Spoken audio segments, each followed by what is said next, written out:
Assalamu alaikum wa rahmatullahi wa barakatuhu. My dear students, this is class 6th, subject General English, chapter number 4, topic Musa Ali's camel. So, my dear students, today we are taking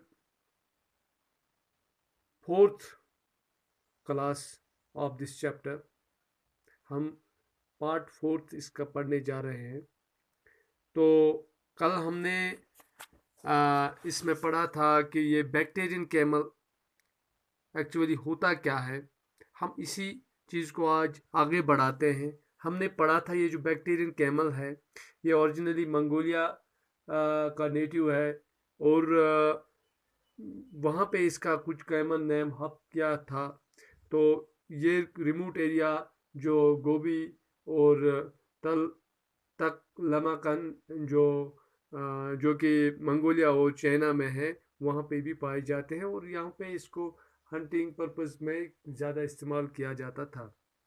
और इससे आगे हम आज बढ़ाते हैं इस chapter को। It is interesting to know that most of the transport across the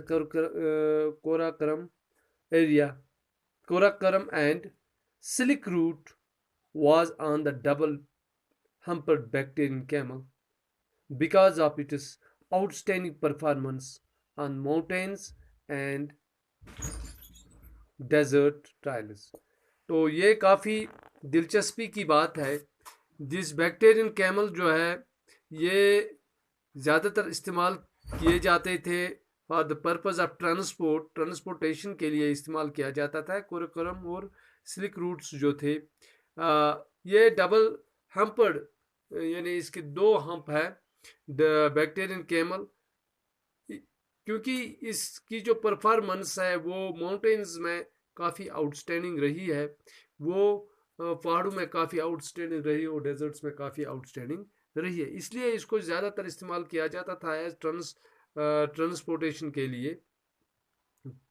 Bactrian camel is one of the Bactrian camel is one of the best prepared mammals for harsh extremes of the desert. ये जो Bactrian camel है यहाँ पे लिखा है the Bactrian camel is one of the best prepared mammals for the harsh extremes of the desert. तो Bactrian camel है it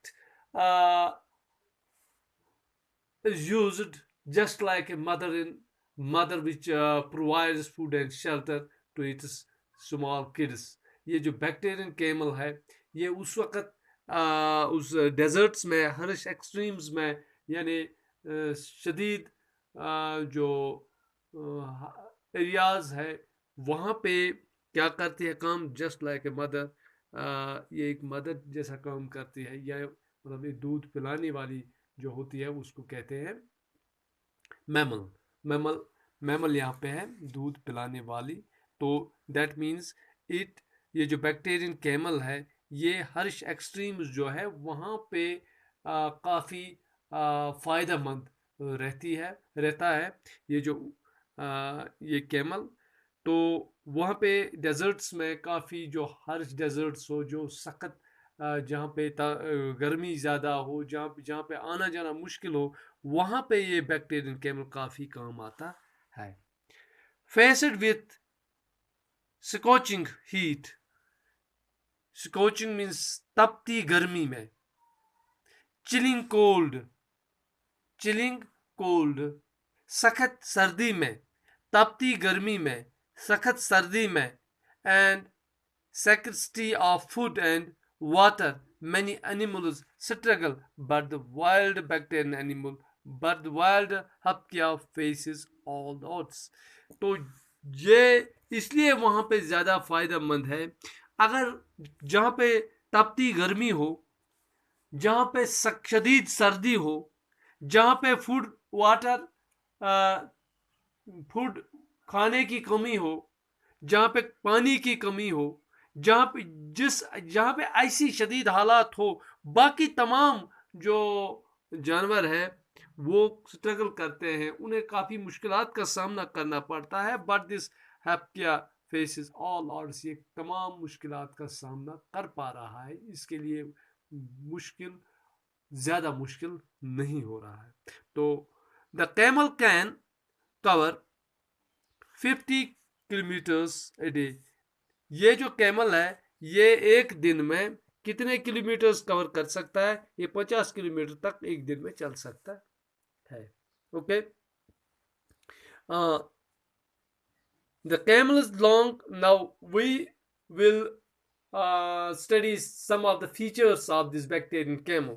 हम इसके कुछ फीचर्स देखते हैं।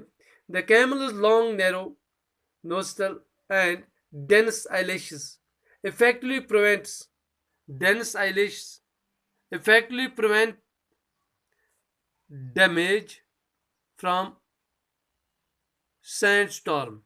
The camel is long, narrow nostril and uh, dense eyelashes effectively efficiently prevent damage from sandstorm.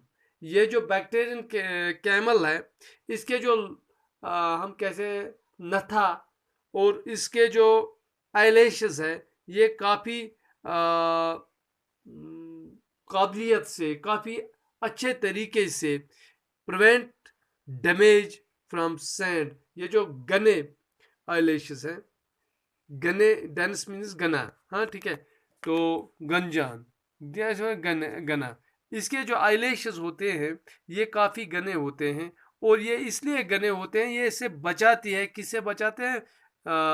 Sand storm, जब sand storm आती है, रेत का तूफान जब आता है, तो वहाँ पे इसको ये काफ़ी मदद देते हैं।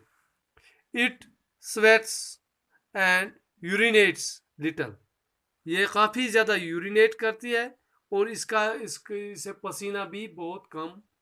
इट्स स्वेट्स एंड यूरिनेट्स लिटल, यानी इसे पसीना भी कम आता है और ये यूरिनेट भी काफ़ी कम करता है। क्यों करता है? दस प्रोलॉन्गिंग रेजिस्टेंस टू थर्स्ट, यानी ना ही पसीना आता है इसे और ना ही ये यूरिनेट करता है, कम करता है। पसीना भी कम आता है, यूरिनेट भी कम आता है। उस वजह से क्या होता है, उससे प्रोलॉन्ग होती है इसकी रेजिस्टेंस, इसकी जो क़ुव्वत बर्दाश्त है वो उससे बढ़ जाता है कि पानी का जो क़ुव्वत बर्दाश्त, पानी पीने का जो क़ुव्वत बर्दाश्त, ये बढ़ जाता है, क्योंकि ये यूरिनेट कम करता है और उससे पसीना भी काफ़ी कम आता है। Now special adaptation, snowshoes effect prevents sinking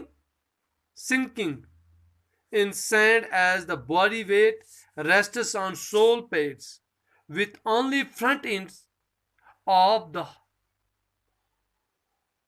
hooves touching the ground. Snowshoes effect prevents sinking in sand, यानी इसके जो पाँव, इसके जो हम कह सकते हैं जूते, वो इस तरह से इसे बचाते हैं धंसने में। मतलब इसके जो पाँव की बनावट ऐसी होती है, ये इसे बचाती है। किससे बचाती है? इन सैंड में धंसने से बचाती है। और as the body weight rests on sole pads, इसके जो बॉडी वेट है वो only sole pads with only front end of the huge touching the ground, यानी इसका जो फ्रंट, ये हम कह सकते हैं इसके जो सोल्स है या इसका जो शूज जूते पाँव का जो हम कह सकते हैं सोल, तो वो स्टाइल में ऐसे बना हुआ है तो पूरा वेट जो है वो फ्रंट साइड में पड़ता है। उससे क्या होता है कि ये धंस नहीं जाता, ये फ्रंट साइड ही क्या ग्राउंड को टच करता है, इसके पाँव के फ्रंट साइड ही ग्राउंड को टच करते हैं, ताकि ये जो दसने रेत में दसने ये दस नहीं सकता।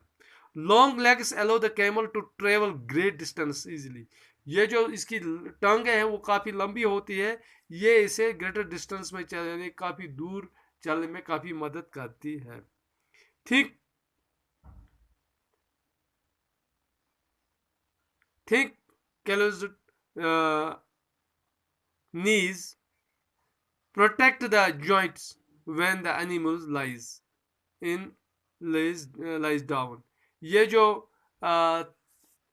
थिक पतले नीज, सख्त नीज यानी सख्त पतले सख्त जो इसके जो घुटने होते हैं वो प्रोटेक्ट करते हैं इसके जॉइंट्स को, इसके जोड़ों को, कि जब भी ये जानवर, जब ये बैक्टीरियन एनिमल नीचे बैठता है तो उस वक्त इसलिए ये थिंक नीज के बने होते हैं, ये इसके जॉइंट्स को प्रोटेक्ट करते हैं।